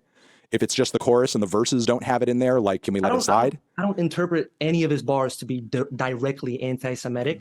They may be referring to other people labeling him as anti-Semitic, and I don't want to be put in a position where I'm defending a Nazi. Okay, I'm not defending. Wait, so why did he make a YouTube video about it? I don't get it. Wait, how did he get to this position where him and Anthony are talking then? Kanye in any way, but the point being is that like, it's a big difference. You can't conflate the two. Like, I have his bars written down, actually. Well, again, specifically, I'm not trying to say they're exactly the same. I'm trying to understand for you personally, how far is too far? And what I'm guessing is, again, Kanye saying, in light of the anti-Semitic comments that he's made, and as you said, contributing maybe to this greater flow of hate crimes against Jews, laughing that off, saying, like, yeah, man, I keep a few Jews on the staff. Yeah, man, I'm crazy and bipolar and anti-Semitic. Ha ha ha. Being like, oh, how could you say I'm anti-Semitic? I just a Jewish bitch. Bah, bah, bah, bah, bah. Like, obviously for you, that's not too far. How much further than that could you? So both you and Fantano can platform this dumbass and farm clout. Yeah, I'm farming so much clout off this. You don't even know, unimaginable amounts of clout. To where you're just like, okay, man, he's actually doing too much. Yeah, if he directly said I don't know if you noticed, but like, I don't even think this dude is like, I think this dude's biggest problem is that he's kind of dumb. That's it. I don't think he's like a bad person in particular. He's making arguments that make him seem like a bad person, but I'm willing to bet that he's not a bad person, that he himself is simply maybe a little bit clout chasey, maybe a little bit of a genuine fan of Destiny and an orbiter or whatever. But I think that he's just more so misguided. I'm not kidding. I think that if someone sat him down, someone that he respects and trusts, sat him down and talked to him privately and not on camera, they could probably clear up a lot of his opinions. And the reason why I say that is because like, there's a difference between someone who says like, oh, well, Jordan Peterson is a respected author and a psychologist, right? Saying that specifically to defend Jordan Peterson is different than saying, well, you know, Jordan Peterson's books actually helped me, and I think he might be a respected psychologist as well, but he's also transphobic. I think there's a difference there. Like, openly recognizing Jordan Peterson's flaws while simultaneously saying that he was helpful to him implies, in my opinion, that he is just simply misguided. Do you think Destiny or his fans offer this level of charitability towards you as you do to this dipshit? No, they don't, but that's not going to change my perspective. This is literally why I started broadcasting on Twitch to begin with.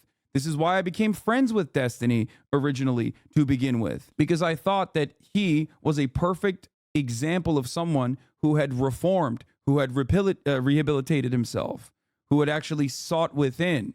I was wrong on Destiny's front, but that did not stop me from, that didn't change my fundamental principle that anyone and everyone can reform. Okay, no matter how far gone they are, it's not going to stop me from trying. Many people forget that. I've been saying this for a very, very long time. That's simply the same reason why I tried to help Aiden Ross early on. That's why I love iDubbbz, Ethan as well. People that have actually changed course, recognized their mistakes in the past, and now advocate against those sorts of things, I think are very valuable, because every single person has a reactionary perspective deep down inside on one issue. We are all totally susceptible to the intersectionality of privilege. Privilege causes us to have blind spots. Privilege causes us to have blind spots. We all do it. We all have it. We are all a product of our environment. We all grow up in, and leftists should understand this, we all grow up in an environment that is deep down white supremacist, racist, transphobic, misogynistic, and therefore, of course, our framework is going to be shaped by those external factors. This is the reason why I always preach tolerance and charitability and try to change people's attitudes and try to change people's minds. I have my own weak moments where I lose sight of that charitability, but I still try to maintain it as best as I can. To be honest, if Hasan took the same route as these other uncharitable dickheads, this would be a seriously different community and most of us wouldn't be sitting in this chat. I think so too. You can find videos on exactly this same perspective, this same framework, this same motivation back from like 2018 when I first started on this platform as well, by the way. I showed you a bunch of videos from back then where my consistency speaks for itself. This is another issue that I've been very consistent on as well, which is why it hurts my soul when people are like, oh, Hasan is so intolerant to intolerance and his community is so fucking aggro. And there is truth to that. My community does get a little aggro at times. And what do? I yell at them when they do that. Something anti-Semitic on the record, for sure. Just referencing the drama outside the art. For me personally, and I want to make this perfectly clear, I don't want to hold anybody else to this standard that you must separate the art from the artist. I don't believe in that at all. I think you should be free to do whatever you want. If you want to boycott the art, sure, do that. I think it's cool. I think it comes from a good place, a moral place. But I just think it's unfair. It's unfair to like try to force that on other people and unproductive to force that on other people. But it's just arguing with other people and having opinions on the internet, forcing it on other people. Like nobody outside of like, you know, showing you their opinion on Twitter has any kind of mechanism to control the things that you say or listen to. Like, how is that making you do something that you don't want to do? What? Sorry, can you repeat the point you just made? You're saying that people shouldn't be sort of like forcing other people to, you know, what, not consume Kanye's music or whatever? Because he's saying, okay, let's, I'm going to ask you this question. I actually want to know this. I'm coming from a completely good place. Like, what do you think your role in this exactly? Like, what are you trying to achieve with your sort of like holding Kanye accountable and going super hard on him and his fans? What exactly are you trying to, what are you trying to get to with? I mean, the question to him, the question I would present to this person would be, do you think Kanye is a Nazi or not? If the answer is yes, then you should understand what Anthony Fantano's position is, which is that he does not see any value in like seriously reviewing the work of someone who is a Nazi, whose fan base has now become a weird assortment of Nazis and Kanye dick riders who don't care that he's a Nazi. And then the normies, maybe the few normies that don't fucking know anything about all that or don't really give a shit, can't be bothered. I think I'm just kind of explaining the futility of just making a normal Kanye review around this record. Because I actually admire the fact that you called it unreviewable and you like didn't formally review the record. I admire that fact. I think that's great.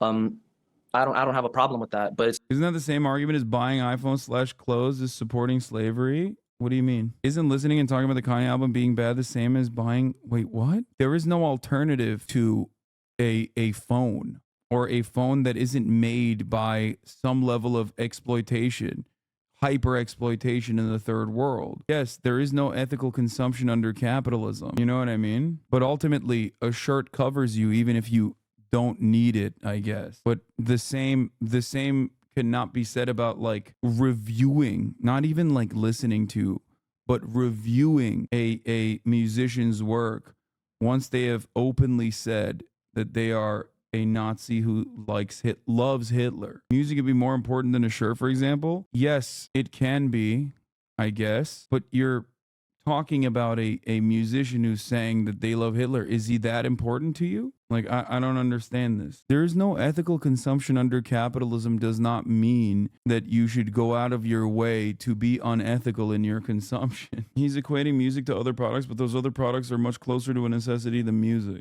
Yeah. And it's like there are valid market substitutes regardless. At some point, it's virtually impossible, if not entirely impossible, to purchase a smartphone or a computer that does not have conflict minerals in it, okay? Whereas there are an infinite number of market substitutes to music. Listening to music is nowhere near as important. Listening to this specific artist is nowhere near as important to you as I assume having a smartphone would be. It's like if there was an iPhone and then there was a I hate Jews phone and you were like, I need to have the I hate Jews phone because that's really important to me. After all, you've purchased a t-shirt that was made by slaves. Like it's like kind of shocking to make this argument. That's not a good example and you know it. I'm not talking about buying accessories. I'm comparing things like buying Starbucks to music. I'm still a little bit confused to the argument that you're trying to present here. By the way, I think it's a pretty good argument that I made, but you can explain to me why that's not a good argument maybe. Here's another thing, okay? If you want to, in the privacy of your own home, if you're like so desperate to listen to Kanye, go ahead. I mean, look, the Carnival song is on Rap Caviar. When I say, Alexa, play Rap Caviar on Spotify, that's the first song that comes up. I even myself have said it's not a bad song. I'm not saying that like you're automatically a Nazi if you've heard Kanye's music. That would be a ridiculous statement to make, okay? Nobody's stopping you. As a matter of fact, the song is, at least that one is quite popular. It's like, besides that, there was a lot of like, I saw you fighting on Twitter with with Kanye fans 24/7. Like it was incessant. It was to an extreme degree. And I think that was kind of unproductive and kind of ended up to more attention being created around the album, where people who maybe wouldn't have listened to the record were like, well, what is this drama? I'm not under any delusion that there's anything that I could do to bring Kanye any more or any less attention.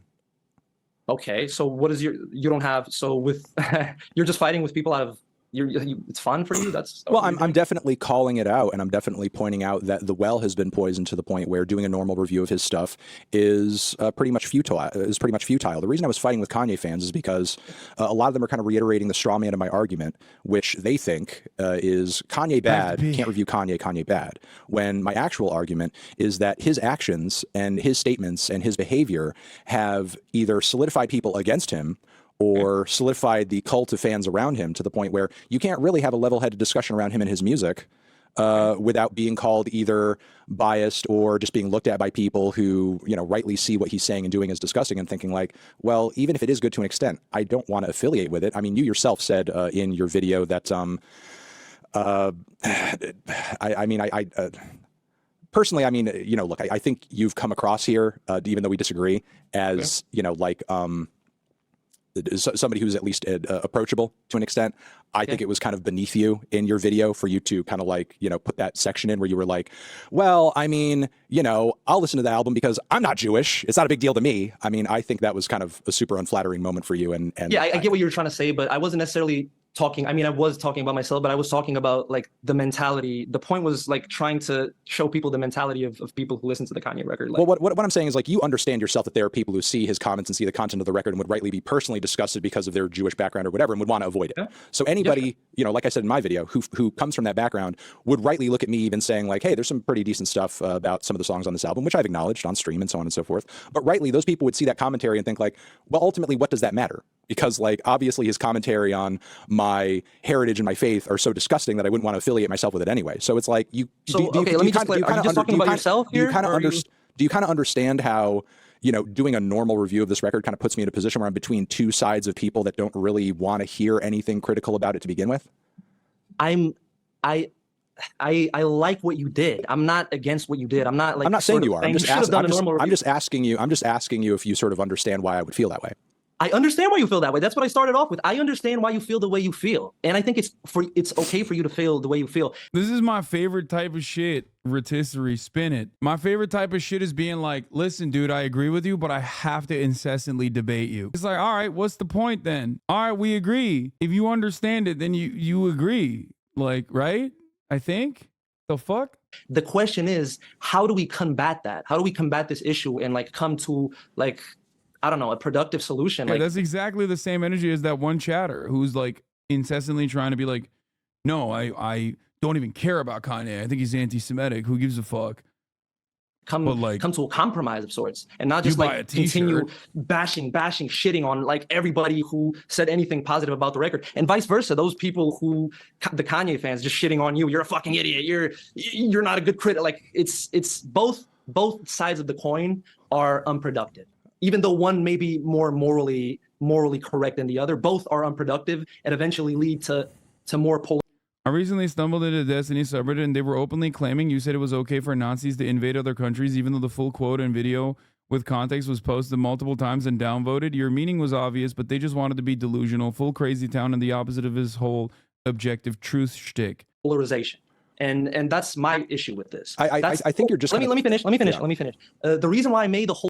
Why am I addressing Destiny more lately? Your previous policy of ignoring losers were better, in my opinion. I think I'm human at the end of the day, and like it did start getting to me, and I realized like maybe it's okay to just like every now and then offer additional context, because there are plenty of people even in this community that have no idea, that didn't know who this dude was, and they stumble across his content on TikTok or whatever. And they're like, oh, wow, this guy's making some good arguments against like some weirdo, like red-pilled guy. And then they stumble across like a shit ton of weird, completely for nefarious purpose, negatively slanted commentary on me. And then they go, oh my God, I had no idea this Hasan guy was like just a total asshole. And they're misled. So I want those people to basically understand that no, like this person has a nefarious agenda that is purely spite driven, that is rooted within anger, and he is not some arbiter of like intellectual honesty.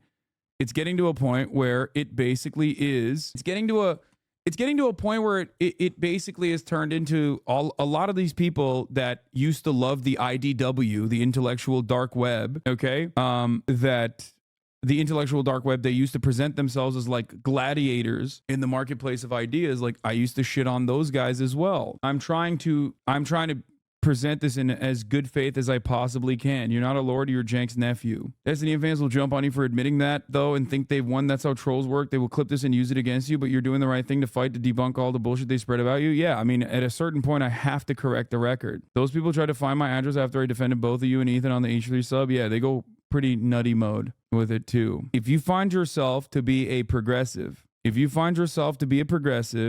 okay, and you find yourself in the throes of like Destiny's commentary, then ask a little bit, seek a little bit further, just look, just scratch the surface a little bit, and you will recognize that it is a little odd that he has way more respect and reverence for someone like Ben Shapiro, who is objectively worse for the United States of America, if not the entire planet, with his commentary, than someone such as myself.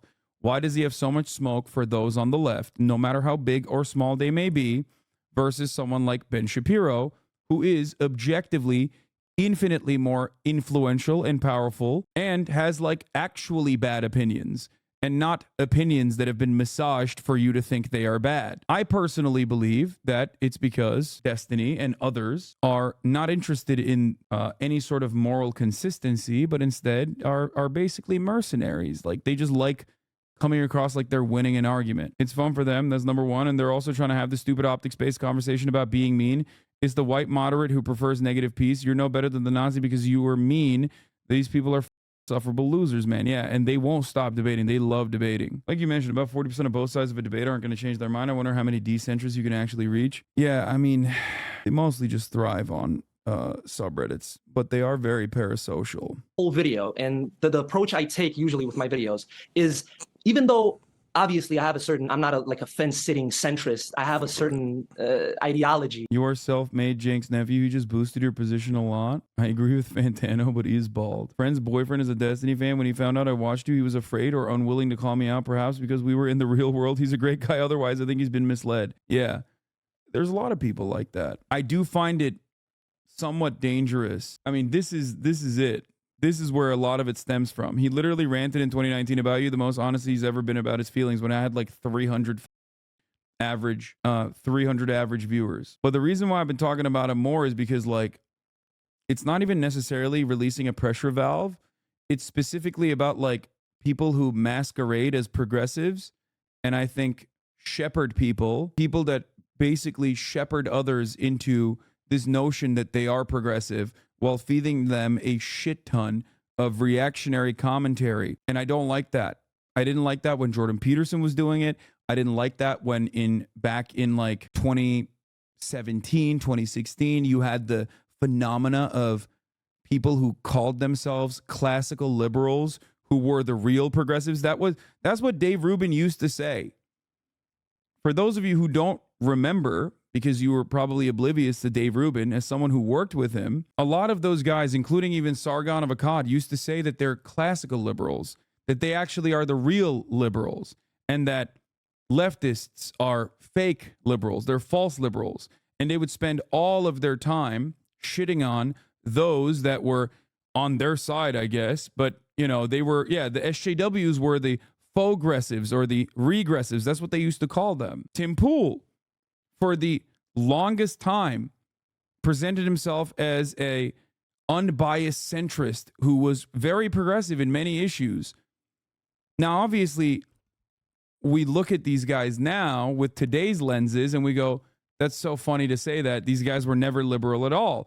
And at the time, I spent a whole lot of time explaining to people like, no, these guys aren't real liberals. They're not real progressives. So yes, I do think that Destiny is as bad as those charlatans like Dave Rubin. I do.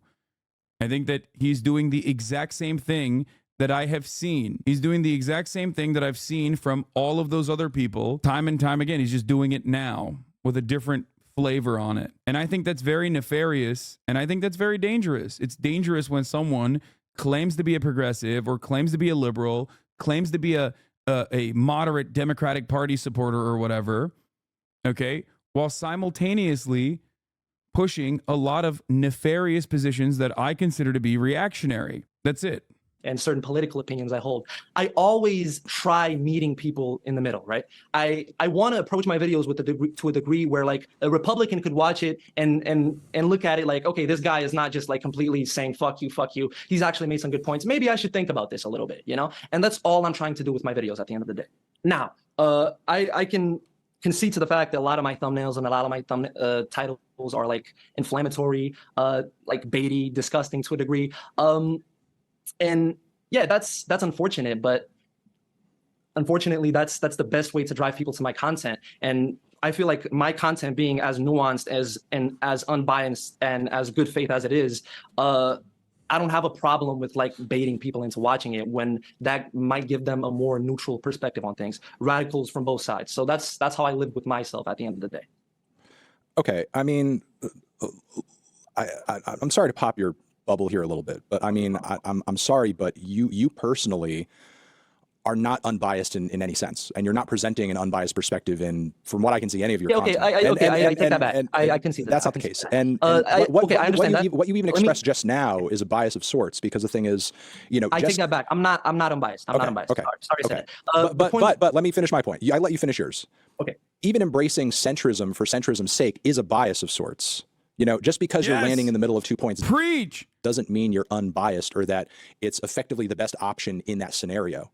I mean, when you're between the polar opposite positions of we should, you know, have segregation and we should allow everybody and anybody to sort of live freely in modern society, we don't try to land somewhere in the middle of those 2 points because it makes us feel good and fuzzy inside, because we're like, well, I'm reasonable and I see the points of both sides. No, the correct position is we allow people to be free. Like, that's the correct position. It makes sense that D is not a liberal aside from some of his political takes. He's also said that growing up in the household, he was very conservative. Obviously, people can change and whatnot, but I do think that the conservative thinking and perspective is stuck with him at a deep level, making him not an actual progressive liberal or whatever. It's just like, listen. Fantano is blasting here. He's doing a great job. And he is great. There are plenty of people who grew up in conservative families here, okay, in this community. The point is, you have to combat reactionary thinking. Reactionary thinking in a reactionary society is very comforting. Very comforting to not push for change. It's very comforting to not look at everything that you've known your entire life and say, maybe this is wrong. Maybe there's actually a better way to exist. Very tough job. That change must come from within, and you have to constantly check yourself. That's it. Position. Like, there are points. There are points where centrism doesn't make sense. I understand. I'm not saying I'm a centrist. The way I'm approaching it is from a place of understanding and trying to reach. Where's the 2019 post? If you want to understand it, here's the 2019 post from his from the DGG chat. It's not Destiny's fucking upbringing that causes him to feel this way. Okay, there's like, someone was bringing up the post earlier. It's spite. It's being an opportunist. That's why he completely rewired his commentary. And if you look back at like that one brief period where we would collaborate from time to time, if you look back at almost all of his takes from back then and compare it to what he's talking about now, it is almost the exact diametrical opposite. He's defending, go back. I mean, a lot of that stuff is just out there. You can find it if you are interested. He's debating the exact opposite side of the argument now. It's not just on my YouTube channel. It's on his YouTube channel too. If you look back at things that Destiny used to debate in like 2018 versus what he says now, you will see. Chatter did not lie. 2023 versus striking ambulances, border crossings, and residential buildings. Okay, I mean, like, again, remember, every building in Gaza is a residential building. Every building in Gaza is a civilian building. There are no military installations in Gaza. They always operate out of civilian infrastructure. I wish people would say that. Just mention that. Hamas operates out of civilian infrastructure. It's all civilian infrastructure. Just saying, okay? Jesus. Hamas does use human shields. The way that she makes that sound impossible, that's not impossible. Hamas, like, they'll literally blatantly state that they use human shields. They do that. That's not a myth. That's not a rumor. If we're killing what about if we talk about America supporting Israel that bombs hospitals and bombs schools, dog? It doesn't matter if it's a suicide. You know they bomb hospitals and schools because terrorist organizations in Palestine put their freaking weapons there. Do you think Palestinian sick people and children care about that? Do you think that a Palestinian child or the family of a Palestinian child? Israel care about that. But dude, they don't. The bombs don't make the little shitty fucking RPGs don't even make it over the walls because Israel is one of the most sophisticated anti-missile dome systems in the fucking world. You're really comparing the military power of these two states? Come on, dude. No. Okay, I'm not. I'm saying the reason they're not just sitting there bombing hospitals. You can do that for every single thing that he's debating right now and has debated over the past like 2 to 3 years since Destiny and I had a falling out. Okay, it's been almost 6 years at this point, 5 years at this point. Okay, and the reason why he doesn't even remember those positions from back then is because back then it was also still surface level. You just agreed with it, so you thought, oh, he's brilliant. That's it. It was still surface level back then. It was still just to win an argument. That's the point. That's the point. You could do this for every single thing. Hospitals and schools. You can't honestly believe they're just sitting there like, you know what, let's fucking bomb a hospital. Israel has literally been on record manufacturing reasons in the past to march into the West Bank and fucking exterminate people, dog. What do you mean? Okay, listen, I'm not also going to sit around here and pretend that they are bombing hospitals and schools for shits and giggles. At least admit that you have terrorist organizations that specifically set up their weapons places and their attack places in hospitals and schools simply to get Western media's attention. At least admit that. Yeah, sure, they probably do. Okay, there you go. Thanks. So you're That doesn't mean I'm okay with bombing hospitals and fucking schools, though. Damn. Whoa. Like, how does that happen? How does that happen? Side of the spectrum, and I think that's a lot more productive than just sticking to your side and condemning everybody who's like a little bit more close. What I'm saying is, like, on a case-by-case basis, basis, there are some positions and points of view that point blank period are condemnable, and you don't need to sort of like see their point. You know?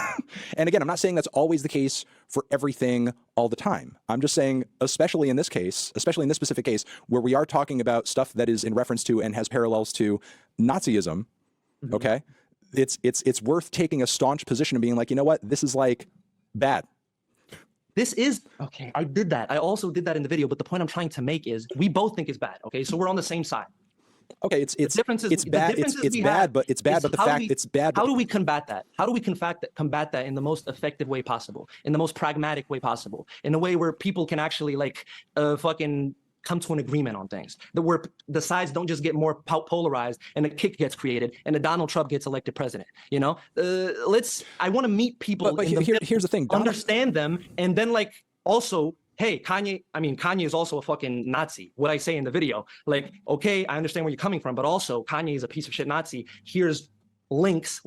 He's affected directly hate crimes on Jewish people. So I feel like I'm being really responsible in that way, where I'm not just like completely throwing away the other side, but reeling them in and then educating them on these things. Okay, I feel like that's a lot more effective and responsible than what a lot of other people do. And that's it.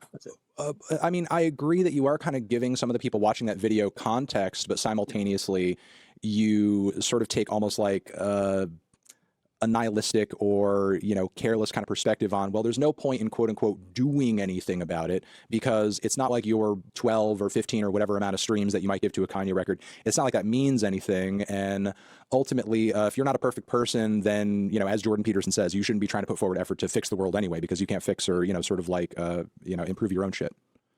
Well, okay. What I was trying to say with that is people who endorse polarization and kind of like encourage it and I hate this perspective from fence sitters that is like, oh, it's not the anti-Semitism is a problem. It's you pointing out that it's anti-Semitic that's a problem. Like, what the fuck are we doing here, man? That's crazy. What do you mean? Like, Anthony Fantano is not polarizing for saying Kanye West is a fucking Nazi. Kanye West is the actual polarizing figure for coming out and saying he loves Adolf Hitler. What the fuck is this conversation? It's one that you can only present, is one that you can only point to if you don't care about the anti-Semitism stuff. Huge changes at Mogul Mail. Oh shit, wait, I wonder if this is what I think it is. You've missed the last 30 days of work. You've been caught sleeping on the job. And Stan's caught you licking your own vagina in the kitchen. You're not just fired, you're the worst executive assistant in the world. Oh, okay. I can't replace you. I can't replace you. You don't have hands. That's what you do. That's what you look like. I do shower. I do shower. You're not there every time. You're there for half of them at most. You cannot use that word. Get the hell out of my office. I can't replace you. You're replaceable. You're a cat. Stance, can you give me an intern? Hi. I am so bad. Oh my God, I saw it. You gotta be careful where you point that thing. No, this is what's gonna eat the time up. Holy smoke! You're really physically not fit. Oh! Nice. This is not what I thought it was going to be, but this is great. He's cooking.